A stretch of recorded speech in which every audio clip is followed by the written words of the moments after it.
Alhamdulillahi wa kafa. Wa salamun ala ibadihi allazina istafa. Amma ba'd. A'udhu billahi minash shaitanir rajim. Bismillahir rahmanir rahim. Qul huwallahu ahad. Allahu samad. Lam yalid wa lam yulad wa lam yakul lahu kufuwan ahad. Subhana rabbika rabbil izzati amma yasifun. Wa salamun ala al-mursalin walhamdulillahi rabbil alameen. Allahumma salli ala Sayyidina Muhammad وعلى آل سيدنا محمد وبارك وسلم. اللهم صل على سيدنا محمد وعلى آل سيدنا محمد وبارك وسلم. اللهم صل على سيدنا محمد وعلى آل سيدنا محمد وبارك وسلم.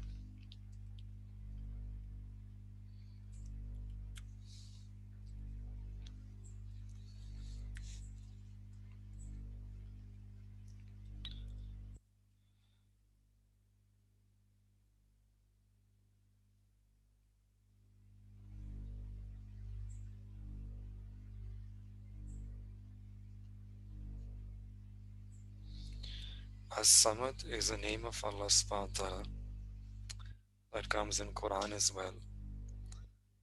The meaning of Asamat is that being who is independent of everyone, doesn't need anyone, doesn't depend on anyone, and every other thing is dependent on him. Every other thing is needy of him. So that being who is independent of all needs, and every other thing is needy of him, such a being is called As-Samad. And Allah subhanahu wa ta'ala is As-Samad. In Quran, Allah ta'ala mentions that Ya ayyuhan nas antumul fuqara'u ilallah. That, O insan, antum, each and every one of you, is needy of Allah subhanahu wa ta'ala. Each and every one of you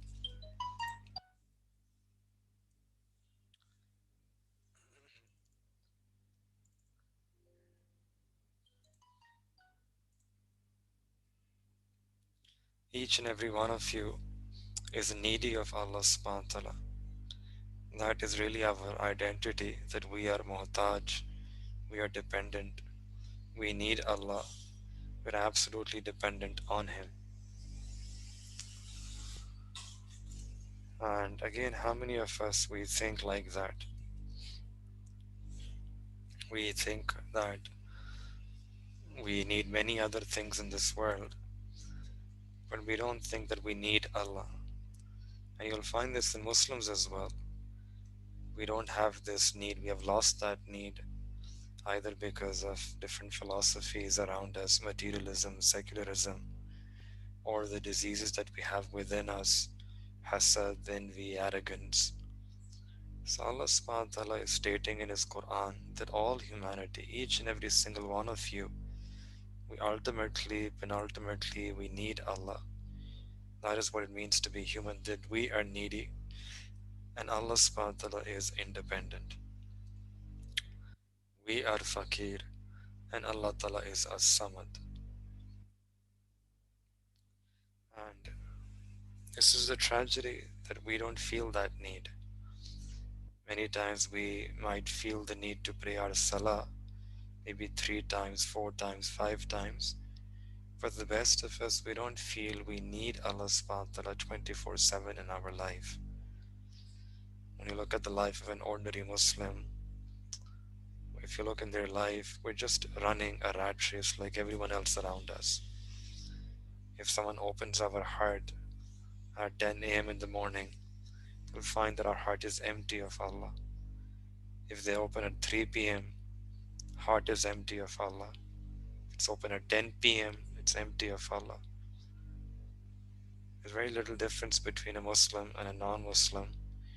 The moment was supposed to be that person whose heart was munawwar by the nur of Iman. That person who every moment feels that he needs Allah. He's needy of Allah in every aspect of his life.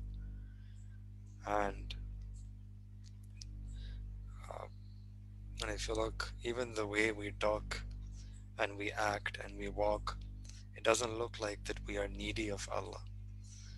We don't walk and talk as if you're submitting servitude, servanthood to Allah subhanahu wa ta'ala. So this is what Allah subhanahu wa ta'ala is saying in this ayat as well.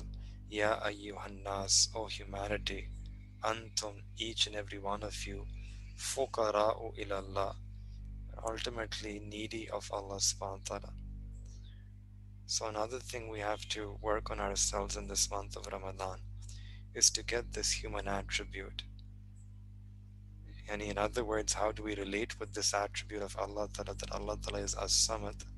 One way of understanding this is that we need to feel that need, that if Allah Ta'ala is independent of all of His creation, and As-Samad means that that being, that every other being is needy of Him, so we are also needy of Allah.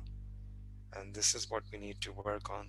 To get this need, we should ask Allah that Allah make me need You more than I need anything else.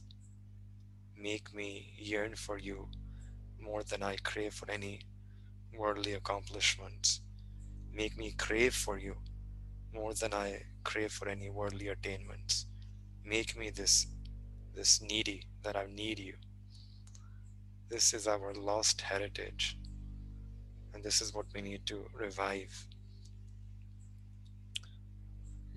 And it's interesting that when you speak about uh, our progress, right, we think that we need many other things, but the one thing that we need is really Allah subhanahu wa ta'ala. Then the second way to understand this is in Quran, Allah subhanahu wa ta'ala has given us this surah which is called Surah Ikhlas, Qul Huwallah. And this surah, Imam Qurtubi Rahmatullah mentions, has two very special names of Allah subhanahu wa ta'ala. And these are two perfect and beautiful names of Allah. And these are two names which are not present in any other surah. That all the kamalat of Allah Ta'ala can be summed up in these two names. And this surah, even though it's very short, this surah has those two names, and none of the other surahs has these two names. What are those two names? Number one, Al-Ahad. So, Qul Huwallahu Ahad. That's one name of Allah. And second is Allahu Samad, As-Samad. So these two blessed names of Allah are actually names which can encompass all the perfections and kamalat of Allah subhanahu wa ta'ala. So the first name, Al-Ahad, tells us that Allah subhanahu wa ta'ala is one, He is alone. There is no one who can participate with Allah. There is no sharik, no partner with Allah. And As-Samad, so Al-Ahad gives the message of Tawheed, and As-Samad gives the message of all the perfect attributes of Allah. All the perfect attributes, the Shan, the majesty, the might, the ilm, the hilm, the rahmat, all of those attributes can be summed up in this one word, As-Samad. That being who is independent of everyone, everything, every being, and every need can only be fulfilled by Allah subhanahu wa ta'ala. Every type of need, every type of desire, every type of want and wish or chahat that any person, any creation has, can only be fulfilled by Allah subhanahu wa ta'ala. Some Mufassirin, they have divided, they say that Quran was revealed in three parts. One part refers to the rulings, the ahkamat, and the second part refers to the promises and that Allah makes of rewards and punishments.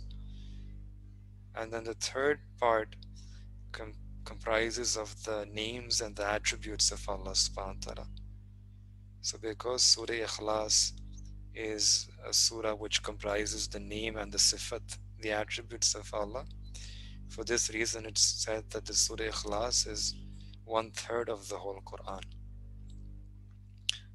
because it contains the one third, yani the three major topics and one third. The third major topic, which is the name and the attributes of Allah, those are contained in Surah Fatiha. And there's also a hadith which explains this further. Hazrat Abu Darda radiallahu ta'ala anhu, he narrates this hadith from the Prophet sallallahu, and the Prophet sallallahu said that Allah subhanahu wa ta'ala has divided the Quran into three parts, and Qul huwallahu ahad, this whole surah, has Allah ta'ala has made this one part of the Quran. And the entire Quran is divided into three parts, and Qul huwallahu ahad, this is one third of the Quran. So that's why it said that if a person recites Qul huwallah three times, they'll get the reward for reciting the entire Quran. So we should also develop a taluk not with this surah as well, not just with the name Asamat, and we revive the need within us of Allah subhanahu wa ta'ala, that we're needy of Allah. At the same time, this Surah Ikhlas is also a very powerful surah. Like we mentioned that it's one third of the Quran, reciting it three times equals the whole Quran. And those who have a special muhabbat with this surah and they recite this surah often, then Allah subhanahu wa ta'ala treats them in a very beneficial way, gives them preferential treatment. So Hazrat Muawiyah radiallahu ta'ala an, he passed away in Medina Tayyibah. When he passed away, Hazrat Jibreel alayhi salam came with 70,000 angels. Hazrat Jibreel alayhi salam came to Medina Tayyibah with 70,000 angels, and then they took the janaza from Medina Tayyibah till Tabuk. Tabuk is a particular place. So they're taking the janaza to Tabuk, and the Prophet ﷺ and the Sahaba Ikram, they prayed the Salat Janaza at this maqam of Tabuk.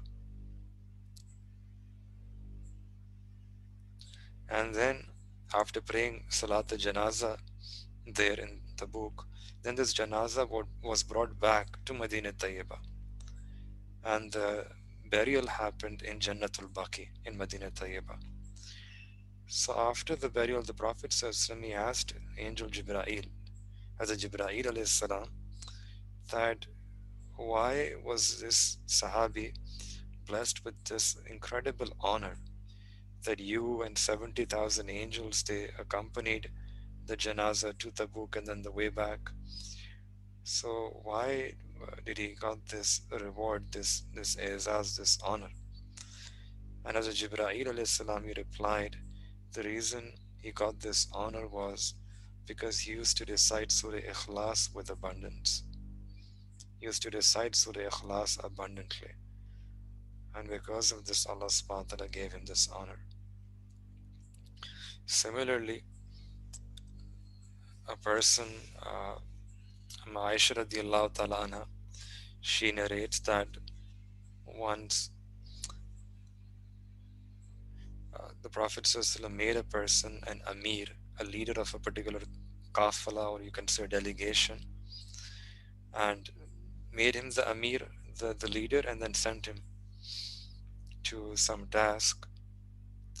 And what was very special about this leader, this Amir, was that he would recite, and in every rakat, when he would be doing tilawat al-Quran, he would end that tilawat by reciting Surah Ikhlas.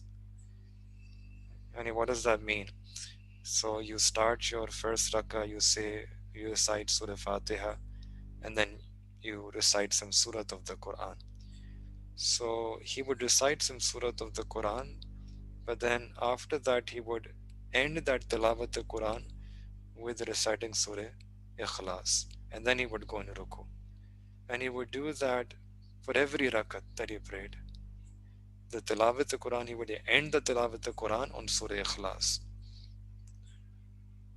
So when this leader, the Amir of that delegation, when he went, and then when he came back from that journey, so the Sahaba Ikram, they mentioned this particular amal to the Prophet ﷺ, that he does tilawat the Quran and he ends tilawat the Quran with Surah Ikhlas in every rakat. So the Prophet ﷺ called him and asked him that why do you do this? And this is again an ishara that this Sahabi was doing it of his own accord. He was innovating, right? Because this was nafil amal. In nafil amal, the Sahaba would innovate. So the Prophet ﷺ didn't tell him that you should recite this in this particular manner, but this was his own. I mean, it's coming why he did this, right? But this was something which was not told to them explicitly by the Prophet ﷺ, but they would just innovate on their own, right? In nafil ibadah, reciting this surah in this particular manner at the end of tilawat. So when the Prophet ﷺ asked him that why do you recite Surah Ikhlas in this particular way, so he replied that Surah Ikhlas comprises of the sifat and the names of Allah subhanahu wa ta'ala, and I love to do tilawat of those ayat. I love, these are the words that I love. I have muhabbat for Surah Ikhlas because it contains the sifat of Allah. So when he said this, the Prophet ﷺ replied and said that because of your muhabbat of Surah Ikhlas, Allah subhanahu wa ta'ala also has muhabbat for you. So in another series that we're doing, Allah Ta'ala loves.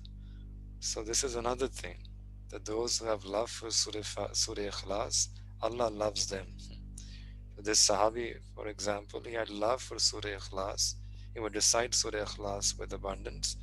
And the Prophet ﷺ is now testifying that because of your love for Surah Ikhlas, Allah loves you.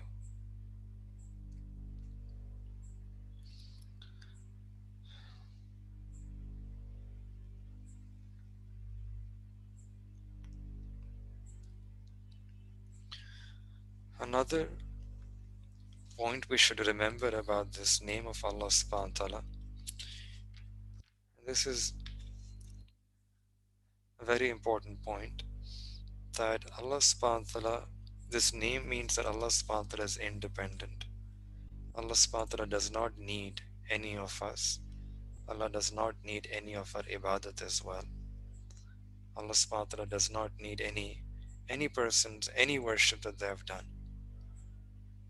And when a person then thinks and reflects about this sifat of Allah, that Allah Ta'ala is beniyaz, right? Allah Ta'ala does not need any of this ibadah, then a person should feel that fear in their heart, that we are doing ibadat, we are doing these amal, but how do we know whether these amal will be accepted in the court of Allah subhanahu wa ta'ala or not? Allah subhanahu wa ta'ala is Asamat. So a person should, there are two steps. One is that a person does amal, as many good deeds as they can, but a true believer, they would not stop at this level. They would now be worried about the kubuliyat of their amal. When a person realizes that Allah Ta'ala is As-Samad, then you go to the second level. And we should have this fikr, this concern, whether our amal will be accepted in the court of Allah. Because doing amal is one thing, and the acceptance is something else. And many times we have seen this, that there might be something which you like, uh, and which is apparently very nice, but a person doesn't accept it, right? For example, you go to buy some fruits and you buy the apple. The shopkeeper says that, sir, why don't you buy the bananas as well? You take one quick glance at that banana, it's very nice, but you don't take it, you don't accept it. So it has the qualities, it has the sifat, it looks fine, but you don't accept it. So the same case can happen also with a person. We should think like that, have this worry and concern, that we have amal, but we also need to have this fikr and concern about the acceptance of our amal. And then a question comes that if our amal are they worthy of being accepted? And again, if you think about our amal, they're not worthy of being accepted in the court of Allah subhanahu wa ta'ala. No person can come up and say that I've done such ibadah, that on the basis of ibadah, merit based, on the basis of Allah's merit system, my ibadat will be accepted by Allah. Many times it happens that a person is doing amal, but those actions are not accepted. In Qur'an, the greatest examples of this is Shaitan. Shaitan did so much ibadat of Allah that there wasn't a piece of land on which he hadn't done sajda. He did ibadat for thousands of years. But what was the result? Allah Ta'ala said to him, فَخْرُجْ مِنْهَا فَإِنَّكَ رَجِيمٌ, that leave this assembly, you are rejected, you are mardud. So 1,000 years of ibadah was rejected by Allah subhanahu wa ta'ala. This is the beniyazi of Allah. Allah is independent, doesn't need, doesn't need ibadah, doesn't need anything. When Allah Ta'ala shows His independence, the sifat of being Asamat, 1,000 years of ibadat can be thrown away, like what happened to Shaitan. Or there's another story mentioned in the Quran of Bani Israel, a very big worshipper by the name of Balam Ba'ur, and he had worshipped Allah Ta'ala for 300 years. And eventually he also attained the maqam of mustajabud dawat. He used to make du'as and the du'as were accepted. But then he finally he committed a mistake and a sin, and then Allah subhanahu wa ta'ala mentions about him in the Quran. And these are ajib words. When you read them, your heart begins to tremble. فَمَثَلُهُ كَمَثَلِ الْكَلْبِ, that the example of this person is that of a dog. And ya Allah, this person did sajda for 300 years. At least he did sajda for 300 years. Our life is not for 300. We don't live for 300 years. 300 years of ibadah, despite that, that person was thrown away. And Allah is saying in the Quran that his example is that of a dog. Allahu Akbar Kabira. This is the Samad. Allah subhanahu wa ta'ala is independent.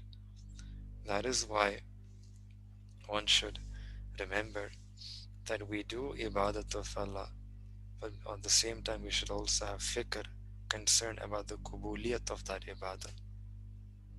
Because none of our ibadah, just on merit system, we cannot ever reach the rank of kubuliyat. We can never, on the basis of our ibadah, reach the rada of Allah, the pleasure of Allah. We should just ask Allah subhanahu wa ta'ala and present and acknowledge that Allah, our amal, our actions are just naqis, they're deficient, they're imperfect. We are naqis, our amal are also naqis, are faulty. Allah, we just present them to you and we're asking you that out of your rahmat you accept them. You do kubul of them. Imam Rabbani Rahmatullah alayh, he has written a very ajib thing, that if a person tries to do ibadat of Allah in the best way that he can, and does ibadah with the most struggle that he can, and with the best effort that he can make, that ibadah will still fall below the majesty of Allah Ta'ala. Allah Ta'ala's shan is even below, even above that, even above that. And we in our life can never perform such an ibadah which is according to the shayan shan of Allah, which is according to the rank of Allah subhanahu wa ta'ala. Imagine the Prophet ﷺ, he did so much ibadat of Allah, and after doing so much ibadat of Allah subhanahu wa ta'ala, the Prophet ﷺ would say that ma abadna ka haqqa ibadatik, that I haven't done the ibadat of Allah as the haqq of Allah subhanahu wa ta'ala. It's mentioned that there are some angels who are below the arsh of Allah subhanahu wa ta'ala. And when Allah subhanahu wa ta'ala created this universe, this, when Allah ta'ala created makhluk, so at that time Allah ta'ala created those angels as well. And ever since that moment, those angels have been doing their in sajda, and they are glorifying and praising Allah ta'ala in sajda under the arsh of Allah subhanahu wa ta'ala. And on the day of Qiyamah, they will finally raise their head and they will be blessed with the didar of Allah, get to look at Allah subhanahu wa ta'ala.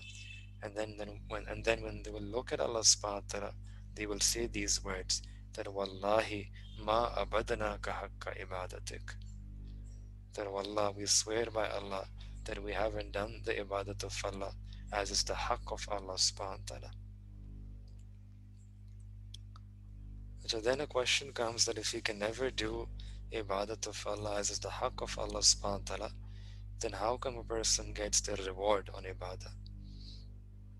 So the ulama have given a reply that if a person sends their child to school, and on the first day when the child comes back and he shows you his book, his notebook, and they're all scribbles and marks and colors all over, and he shows you and he says that look, I've made a drawing, and there is no drawing, it's just scribbles.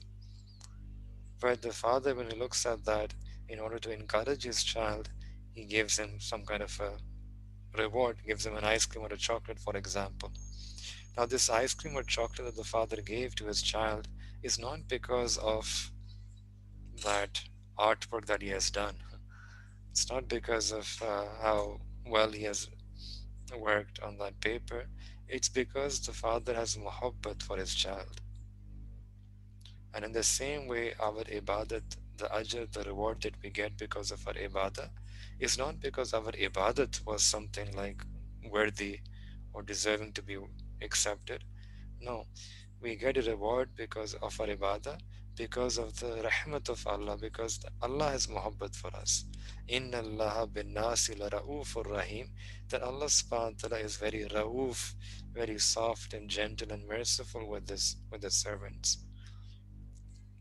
Allah subhanahu wa ta'ala just looks at our effort, and Allah subhanahu wa ta'ala accepts that effort from us. So our entry into Jannat will not be based on our amal. It will be based on the rahmat of Allah subhanahu wa ta'ala. On the rahmat of Allah subhanahu wa ta'ala. And yes, when a person will enter Jannah, there the rank that a person will get will be according to the amal that we used to do. So dukhulul Jannah bifazlihi. The entry into Jannat will be because of the fazl and the rahmat of Allah. But wa darajatihi bihasbil amal. But the ranks and the rajat that a person will get in Jannah will be because of their own individual actions. Like in Quran, Allah Ta'ala mentions also the same principle that وَلِكُلِّ دَرَجَاتٌ مِمَّا عَمِلُوا, that when the person will enter into Jannat, then according to their amal, Allah Ta'ala will give them the allotment, what level of Jannat should be given to them. Like you have these different packages, 3-star package, 5-star, 7-star. Jannat also you'll have different packages. You'll have the economy class, then you'll have the business, then you'll have the first class. Ashabi Yameen, Sabiqun, Muqarrabun. So this will be based on the amal of a person. If the amal are many and good, then Allah Ta'ala will give them a higher allotment, a higher level of Jannat. May Allah Ta'ala give all of us the highest level of Jannat, Jannatul Firdaus. Now here, a question comes that if we should have this fikr about the kubuliyat of our amal, then how can we know that our amal, our good deeds are kubul or not? So there are certain alamat, certain conditions that if we can understand, then we can know whether our amal are accepted or not. The first condition for the kubuliyat of amal is that that amal has to be according to the Quran, Sunnah and Sharia. That amal has to be according to the Quran, Sunnah and Sharia. So for example, if Let's say there is a person who maybe in a Ramadan, one of the nights of Ramadan, feels that I'm very spiritual and very close to Allah. And today in Fajr Salah, instead of praying 2 rakat, I'll pray 4 rakat first. So this amal will not be accepted. That person is reciting Quran, praying Salah, doing sajda, but that Salah will not be accepted. Why? Because that amal is not according to the Quran, Sunnah, and Sharia. So any amal outwardly zahiran, it has to be according to the Quran, Sunnah, and Sharia. That's the first condition. That's why our early Muslims and Salihin, they were so careful about doing all their amal according to the Sunnah of the Prophet ﷺ. They would sleep in the afternoon with the niyat of Sunnah, Kailula, and they would get so much sawab and reward for that Kailula, which they won't be able to get for thousands of years of nafli ibadat. Why? Because it was an akmal according to the Sunnah. To relieve yourself in the washroom according to the Sunnah, a person will get more reward than praying nafil salah, which is khalaf Sunnah. Allahu Akbar. So one condition is that the amal has to be according to the Sunnah of the Prophet Sallallahu. Hazrat Huzaifa radiallahu ta'ala anhu, when he went to Faris, Persia, so some nivalas, some morsel fell down, and he picked it up and he ate it. So one of his companions said that you should not eat it because here this is against the custom that you're picking something which is on the ground. And he replied and said that Atraku sunnata habibi lihaula il humaqa, that should I leave the sunnat of my beloved for the sake of these fools? So we should remember the usul. Remember this usul, that if we do amal according to the sunnah of the Prophet ﷺ, then sunnah is that brand which is accepted by Allah. Allah will not question us about this. Like you can spot your brand from far away, Adidas or Nike or Puma. In the same way, Sunnah is the brand that Allah will spot. Allah will identify on the day of Qiyamah, and Allah will say, this is Sunnah brand. This has the stamp of Sunnah. This amal is accepted. So any amal that we do which has the Sunnah stamp will be accepted by Allah Ta'ala on that day. There will be no questioning about that amal. So we should try to do as many amal according to the Sunnah as possible so that our amal become makbul. The second alamat condition for the acceptance of amal is that the niyat in doing that amal should be to please Allah subhanahu wa ta'ala. Now this is an internal matter. Outwardly, according to the Sunnah, internally, we are doing that amal to get the rada of Allah subhanahu wa ta'ala. And this is again about our niyat. If our intention is not Allah Ta'ala, it's something else, then that amal will not be accepted. That's why the Prophet ﷺ said that Allah subhanahu wa ta'ala will not accept an amal unless it is done khalisatan for His sake. That's why many big muhaddiseen, when they begin to write their books of hadith, they start with this very famous hadith, innamal amalu bin niyat, that the actions are based upon intentions. The reward of actions is dependent on the intention that a person has.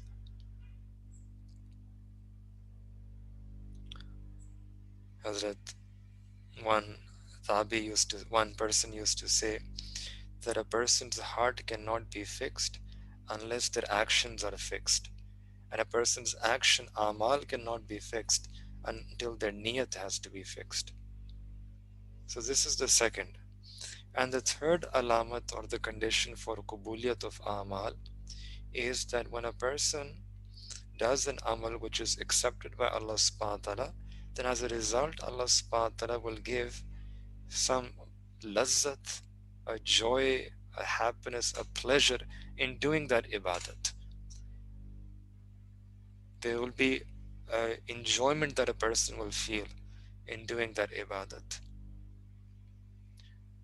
So if a person is doing some good deed and they're also getting lazzat, this is a sign, a dalil, that this ibadat is accepted by Allah subhanahu wa ta'ala.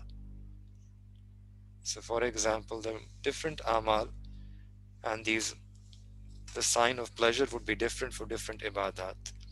For example, when a person prays there is salah. So during salah, if a person begins to feel that I'm standing before Allah, sometimes you feel that, right? That you have such a kayfiyat that you feel that for a moment I'm standing before Allah subhanahu wa ta'ala. Any person who feels this kayfiyat in their salah means that that salah is makbul in the sight of Allah. Similarly, when a person goes to perform Hajj, the alamat, the sign for the kubuliyat of Hajj is that when a person goes there, their heart becomes so engaged and preoccupied with the ibadat of Hajj that dunya goes away from their heart. They're able to empty their heart of concerns of this dunya. So this is a sign that their Hajj was qabul by Allah. And similarly, tilawat al-Quran. When a person is doing tilawat al-Quran, the sign of the acceptance of tilawat al-Quran is that while doing tilawat, the person experiences a kayfiyat as if I'm conversing with Allah subhanahu wa ta'ala, having this ham kalami with Allah, talking with Allah. Whoever feels this kayfiyat means that amal, that tilawat is makbul in the sight of Allah. Then the fourth sign of kubuliyat amal is that Allah al-mudawamatu al-amal, that a person will be able to continue that amal, will be able to continue, consistently be able to do that amal. Any that amal which is qabul in the sight of Allah, Allah Ta'ala will also give istiqamat. Allah will give tawfiq that a person can be steadfast on that amal as well. And in other words, you can understand that Allah will make that amal consistent, will grant you consistency in doing that amal. So some of our Shaykh, they used to explain this in a shortcut way. That, oh friend, the fact that you pray one salah and then after that you get the tawfiq to pray a second salah is a sign of the acceptance of your first salah. That first salah was accepted, that's why Allah gave you the tawfiq to pray a second time. If Allah was upset, then He wouldn't even allow you to pray the second time. We see this in the dunya as well, that when someone is upset, they stop that person from coming home. Father stops his son from coming home. A brother stops his brother to come home. If Allah subhanahu wa ta'ala becomes upset, then Allah will not allow a person to come to his house, to the masjid. The fact that a person can come back to the masjid and pray their second salah, this is a dalil. Dalil, it's a sign that Allah's irada is of khair, that Allah subhanahu wa ta'ala wants to give. Allah ta'ala dena chahte hain. Now it's up to us that we can extend, raise our hands and take it from Allah subhanahu wa ta'ala. And the fifth thing because of which a person gets kubuliyat is taqwa. A person, if they have taqwa, and again taqwa comes in levels. The more taqwa a person has, the more kubuliyat will that person have. In Quran, Allah Ta'ala gives this principle that innama yatakabbalu Allahu minal muttaqin, that Allah subhanahu wa ta'ala accepts from the muttaqin. Imam Bukhari rahmatullah alayh, his book Sahih Bukhari, it's so makbul, gained so much acceptance. What's the reason? Because the taqwa that he had in his heart. Taqwa, through taqwa a person gets kubuliyat as well. And the sixth and the final alamat is of kubuliyat is dua. By making dua to Allah subhanahu wa ta'ala, one can also attain kubuliyat. And we have two proofs of this in the Quran, that Imran alayhi salam, his wife, she was expecting, and in that halat she made dua to Allah Ta'ala, and one dua that she made was the Rabbi inni nazartu laka ma fi batni fatakabbal minni, that, oh Allah, this child that is about to come out, Allah grant kubuliyat to this child. Imagine, she is a mother, she isn't a mother yet, she is expecting. The child is not even born yet. We have fikr for the kubuliyat of our children when they're born. when they become 15, 20, 25, even sometimes 30. And then the parents are getting figure that my child should be accepted, my child should be pious. Here you have a mother who the child is not even born yet, and she is making dua to Allah Ta'ala, what? فَتَقَبَّلْ minni. That Allah accept this child that is inside my womb. And when a person, she made this dua with so much tadap and desire, then Allah Ta'ala also loved this amal so much. Allah Ta'ala says in Quran, فَتَقَبَّلَهَا رَبُّهَا بِقَبُولٍ حَسَنٍ وَأَنبَتَهَا نَبَاتًا حَسَنًا.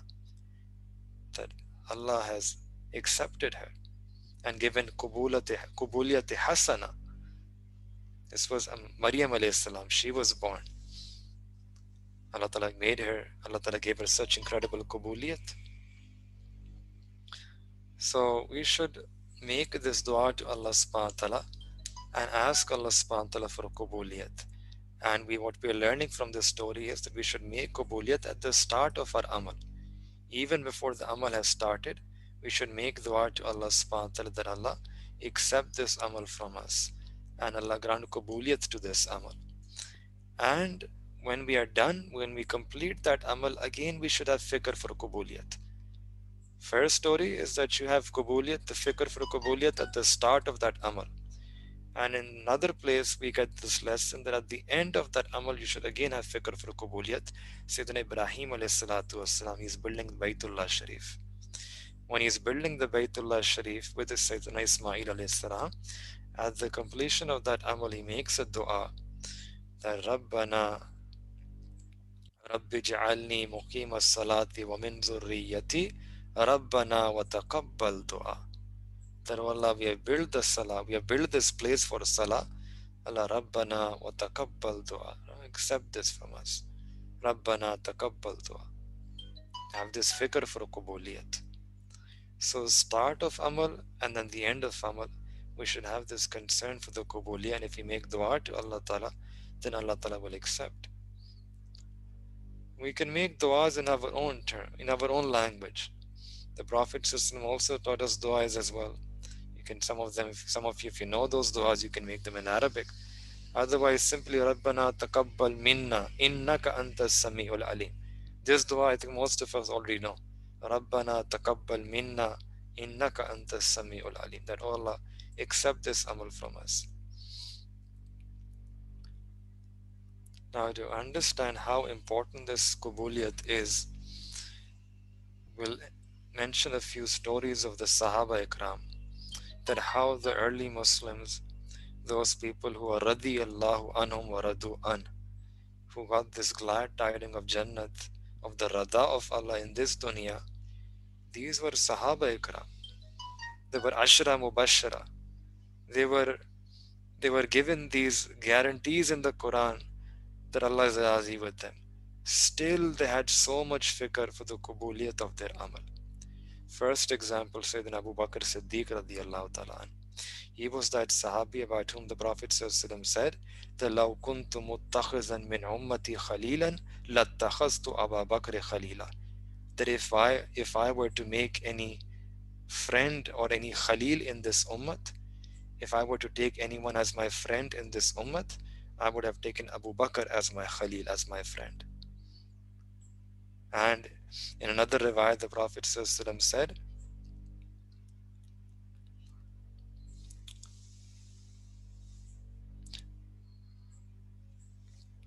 there's a mafhum that in Jannah, that the Prophet will get a daraja. And Sayyidina Abu Bakr radiallahu ta'ala anhu will also be getting the same daraja.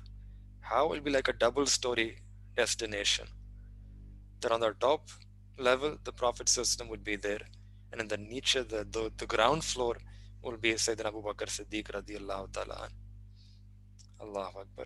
That's why the Prophet said that I have been able to fulfill I've been able to repay all the favors that other people have done over me. However, Abu Bakr, your favors I haven't been able to repay. Allah Ta'ala will repay your favor on the day of Qiyamah. And he must have had so many ihsanat on the Prophet such a Sahabi. When the time for Ghazwat Tabuk came, And the Prophet ﷺ asked the Sahaba Ikram to bring their wealth. Different Sahaba bring different amounts of their wealth. Sayyidina Abu Bakr Siddiq radiallahu ta'ala anhu, when he came, he was Ashiq Rasul. He brought everything. And the Prophet ﷺ asked him, then ma abaqayta li ahlik, that what have you left behind for your family? And he said, abaqaytu lahum Allahu wa Rasuluhu.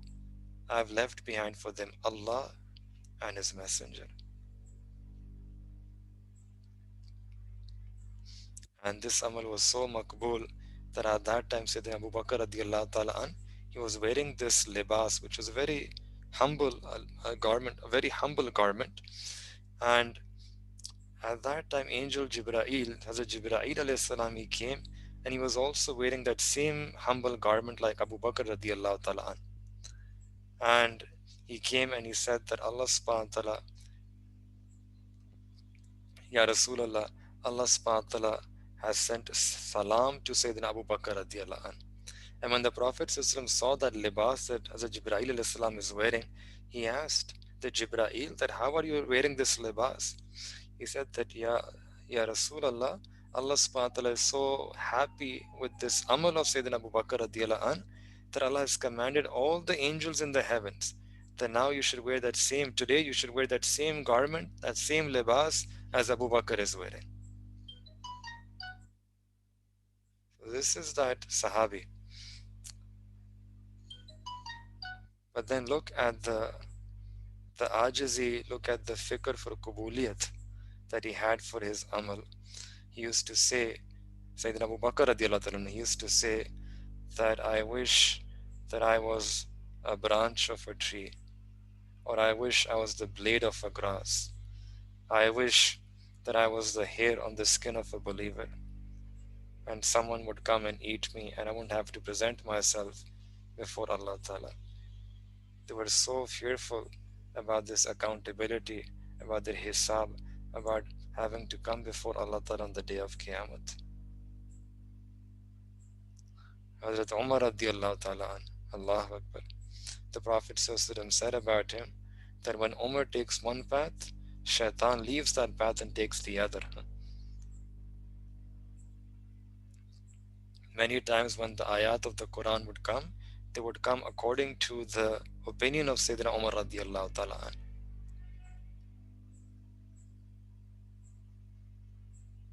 And Sayyidina Umar radiallahu ta'ala an, he would also have so much fear, so much ajazi, so much concern about the kubuliyat of his amal.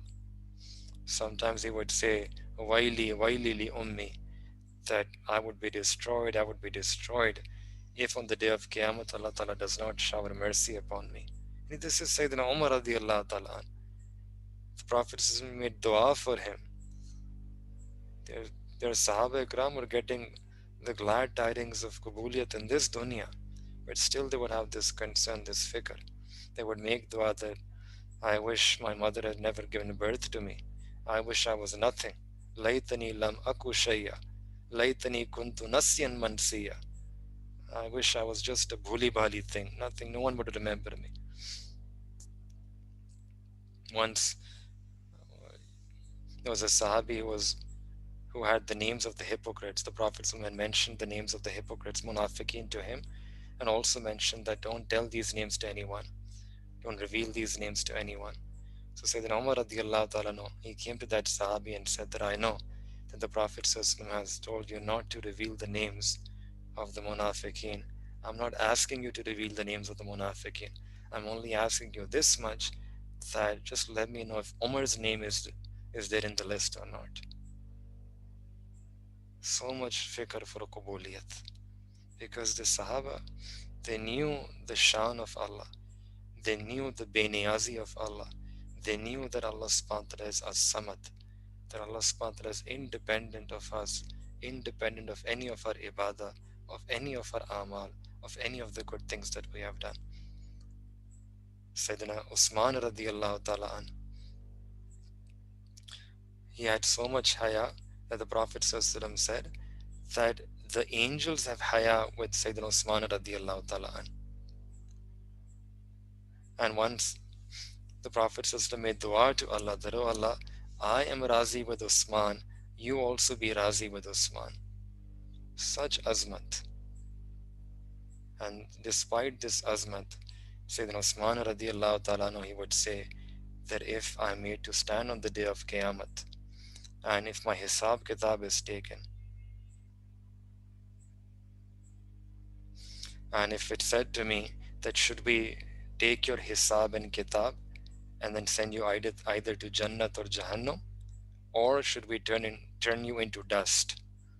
So I will just turn to Allah Ta'ala and I will prefer that Allah don't take my hisab, my kitab, turn me into dust. This is Sayyidina Usman radiallahu ta'ala anhu. That Sahabi that the angels would have haya, about whom the Prophet ﷺ said that this is the hand of Usman and presented his own hand. This is my hand and this is the hand of Usman as well. Allahu Akbar.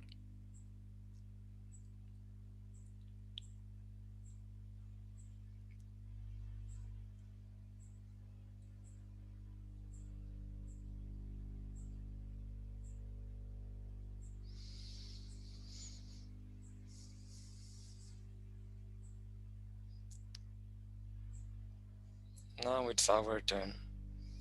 So we should also have this fikr and concern that we do our good deeds and then also ask Allah Ta'ala to accept our good deeds. And what we can do is that we can make one dua to Allah Ta'ala. After every namaz, after every salah, we can make this dua to Allah. That, oh Allah, make me such that I become pleasing to you. Oh Allah, make me such that I become pleasing to you. मैं आपको पसंद आ जाऊं, that I become kabul to you, I become acceptable to you. This is a dua that all of us can make. And on the day of Qiyamah, if Allah Ta'ala asks us that why didn't you become pious? So we can at least say this much that, Ya Allah, we used to make dua that Allah, you make us such that we become pleasing to you. So then Allah subhanahu wa ta'ala, if we make this dua with ikhlas, with sincerity, that Allah Ta'ala make us such that we become pleasing to you. However, it's not about qabiliyah. It's about kubuliyat that we should have this fikr. So we make dua to Allah Ta'ala that may Allah subhanahu wa ta'ala grant us His rahmat and may Allah subhanahu wa ta'ala grant us His kubuliyah. Surely Allah subhanahu wa ta'ala is Rahim, Allah Ta'ala is Kareem, and Allah Ta'ala's rahmat is dominant. Allah Ta'ala's rahmat is dominant. And if only we can turn to Allah and even make this one dua, then Allah subhanahu wa ta'ala will shower His rahmat upon us and will grant us His kubuliyat. I'll just end with this one last story. That there was an idol worshipper and he was very parishan, very worried and anxious, and he spent the entire night making dua to his idol. And the name of his idol was Sanam. So he was making dua, calling his idol, saying, Ya Sanam, Ya Sanam, Ya Sanam. But nothing was happening. The idol was not responding, obviously.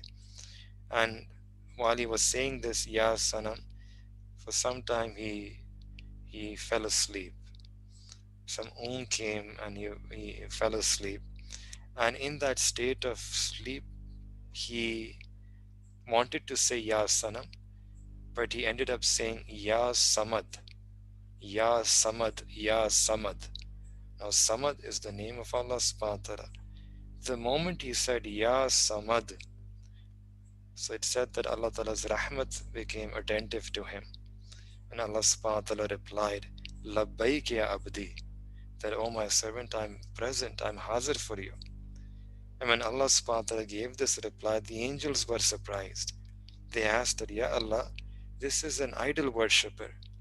He spent the entire night glorifying his idol. And now, in that state of ghafla, in that sleep, he ended up saying, Ya Samad, and you are becoming attentive to him.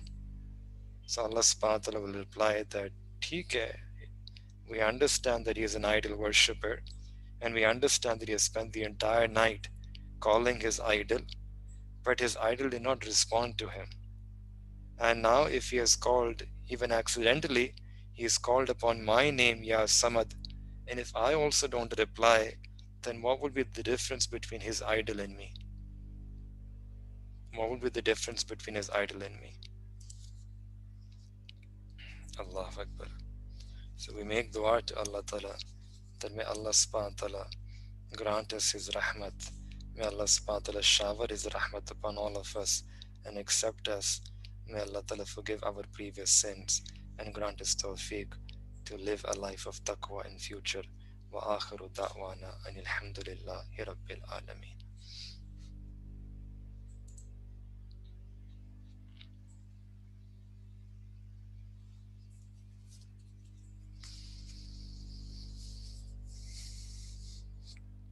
سبحان ربي الوهاب اللهم صل على سيدنا محمد وعلى آل سيدنا محمد وبارك وسلم ربنا ظلمنا أنفسنا وإن لم تغفر لنا وترحمنا لنكونن من الخاسرين اللهم إنا نسألك من خير ما سألك منه عبدك ونبيك محمد صلى الله عليه وسلم ونعوذ بك من شر ما استعاذك منه عبدك ونبيك محمد صلى الله عليه وسلم وأنت المستعان وعليك البلاغ لا حول ولا قوة إلا بالله العلي العظيم صلى الله تعالى على خير خلقه محمد وعلى آله وصحبه أجمعين برحمتك يا أرحم الراحمين.